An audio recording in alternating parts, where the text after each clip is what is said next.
ever wondered what figure skaters actually do in their day other than eating shit and falling on our bums? Well, today you're about to find out because we're spending the next 24 hours together in a training day of my life as a competitive figure skater living in New York City. Oh god, that was a terrible New York accent. Hello, friends of the internet. Rise and shine. Honestly, guys, where is the shine? Like, please, what is this BS? As winter is approaching, it gets progressively more painful to wake up at the crack of dawn and drag my booty to skating. The seasonal depression also hits me like a truck. Unfortunately, bad news if you follow my channel, you may know that I injured my hip again about a month ago. I've been actually waking up 30 minutes earlier than usual to take a hot shower before going to the rink to relax my muscles because I wake up feeling as stiff as a board. You know, normal symptoms of getting old. It is literally so dark outside right now. My camera picks up lighting really well, so it makes it look like it's lighter than it actually is, but low-key it's like still pitch dark outside. Anyways, I'm still kind of coming out of injury, so my training is quite modified. I'm grateful that I'm still able to skate to a certain degree. I haven't been able to spin, I haven't been able to jump, but I am doing a lot of choreography. It's just skating skills because one, I really need to work on that. Two, exciting news, I'm working on a new program, so hopefully that's something exciting that I can share with you guys all soon. So today I'm going to go and see my choreographer. We're still in the process of putting all the elements together.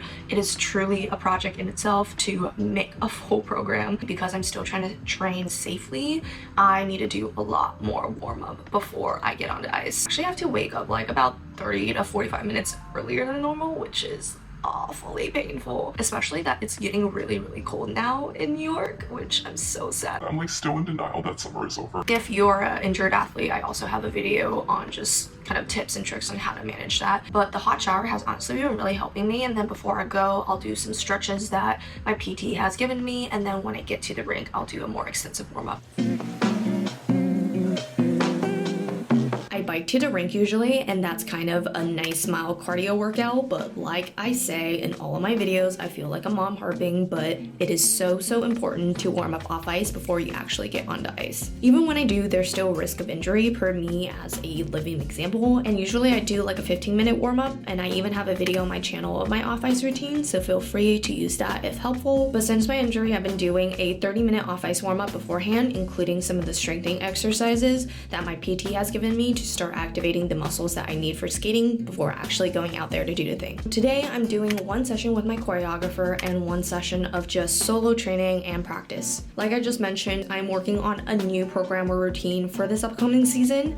It will be a surprise, but I'm so excited about this project this year. It's something I'm really passionate about, and I'm hoping that you all will love it too. So reminder to subscribe so you won't miss it when I reveal what I'm skating to this season.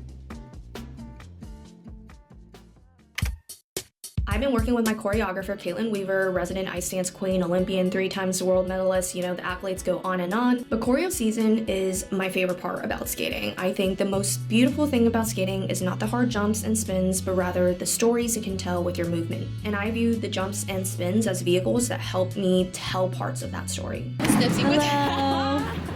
Our third eye depicts an arm there. Okay, gotcha. On the step.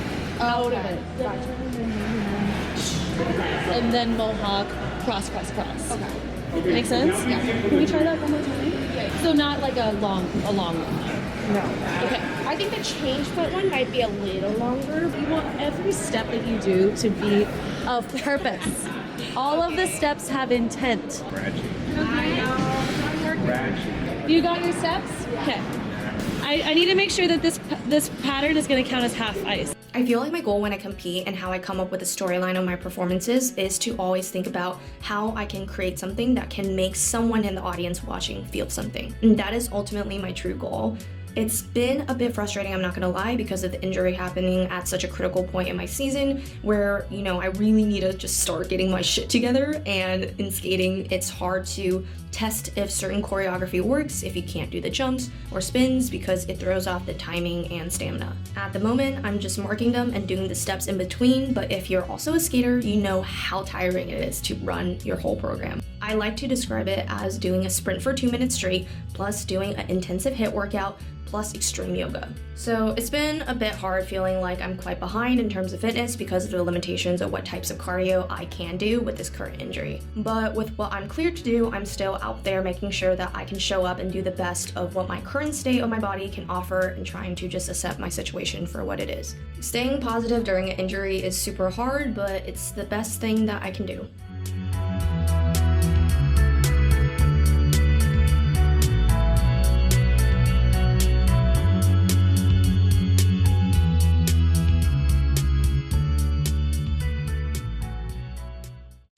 After training, I actually have PT scheduled. I suppose being injured provides a more balanced behind the scenes of the unglamorous parts of being an athlete and the amount of recovery, treatments, and pain we have to go through in order to do what we love. Especially as I'm getting older, I want to continue to challenge the age limit that the world seems to impose on figure skaters, where young girls and boys are disposed at like 15 years old. And I want to continue to encourage longevity in the sport. So usually what happens at PT is there's 2 parts. 1 is manual therapy and 2 is strengthening. So first, my PT here is performing manual on me. So they're manually going in to release and massage the affected muscle tissues. After training today, my muscles were so tense, my PT recommended cupping, which is actually a technique derived from Eastern medicine, where you put these suction cups on the affected area. And the idea is that it drives blood flow to the affected areas and attracts inflammatory cells to cause release of natural pain relievers. My PT put them on me and made me do a series of back stretches with them on, and holy crap, I'd never done this before, but I could barely move with these things on my back. But regardless, I did feel better after. The second part is strengthening, which after an injury is so important because you have to rebuild up the muscles around the injured area to prevent future injury. I made a whole video about injury recovery on my channel, so feel free to check that out if you too are also struggling through an injury. But essentially, the strengthening part is kind of like another workout in the books for today.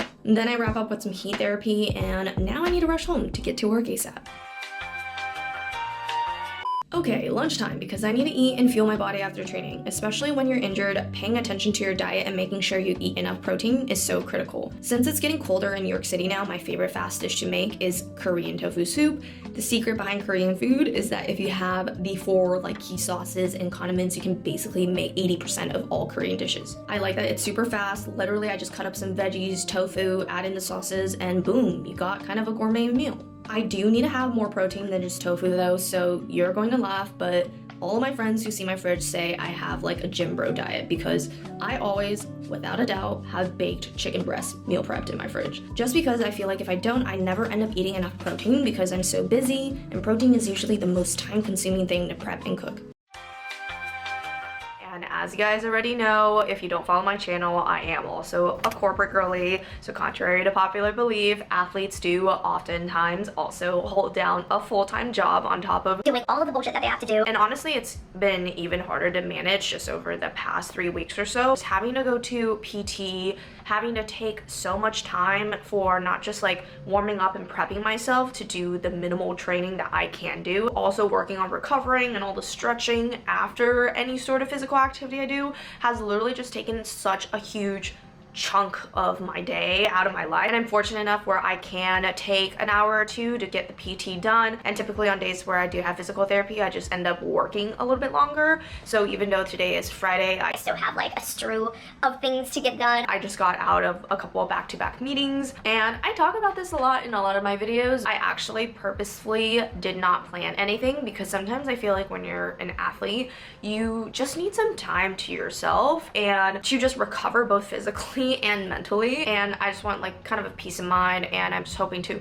relax tonight, have a night to myself, have a little personal night in, because sometimes just being an athlete is exhausting. Hopefully I can finish work by the time that there's still sun outside, because today is actually a beautiful day. Like despite it being fall and being a little bit colder now these days in New York, Which I'm not excited about at all. it is beautiful outside today. I'm gonna get back to work now so I can wrap things up ASAP. I'm fortunately working from home today, so it makes my life marginally easier. Emphasis on marginally. I'm just gonna crank out some super fun corporate girly activities, so we'll be back to our regularly scheduled programming after some emails. My favorite part about a Friday night in is to just have a slow evening to myself and make something nourishing for my own body.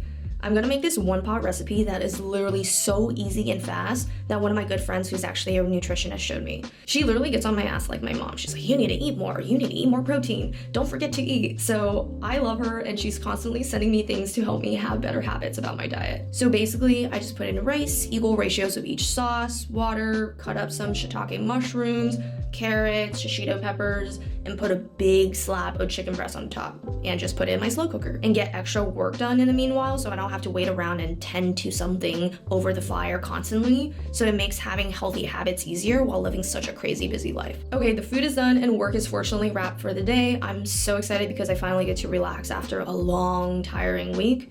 I absolutely love New York with all my heart, but there's just so much going on sometimes that it can be overstimulating, so I definitely treasure the rare evenings like this. I've been watching my new guilty pleasure, Dancing with the Stars. I'm such a big nerd when it comes to artistic sports, so even though I'm not the biggest fan of reality TV, every Tuesday you bet I'm gonna be watching Dancing with the Stars, and partially due to my love for Steve, the pommel horse guy from the Olympics. He's a contestant on the current season, and he's honestly just such an inspiration to watch. After cleaning up and showering, I'm gonna stretch again. I know you're like, girl, didn't you just stretch at PT earlier? But let me tell you, after you sit at a desk job for like hours, your body becomes a cardboard box again, especially if you sit like a shrimp like me at work. Usually before bed, I like to stretch again because it helps with the pain and honestly kind of makes me sleepy sometimes. So it's kind of a nice way to start turning off your brain early to de-stimulate it and prepare it for sleep.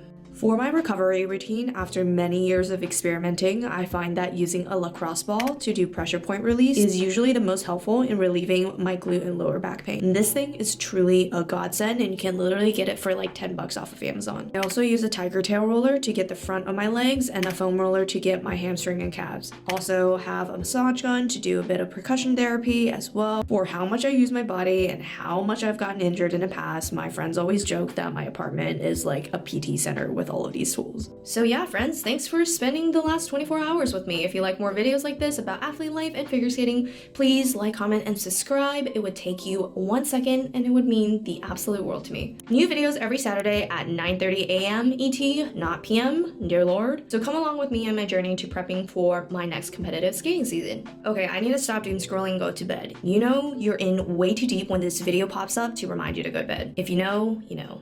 All right, good night and see you guys next time. Bye. Every night I try to love, but your heart is made of stone. All my tears, they fall like rain, yet you leave me here alone. I give you all I have inside.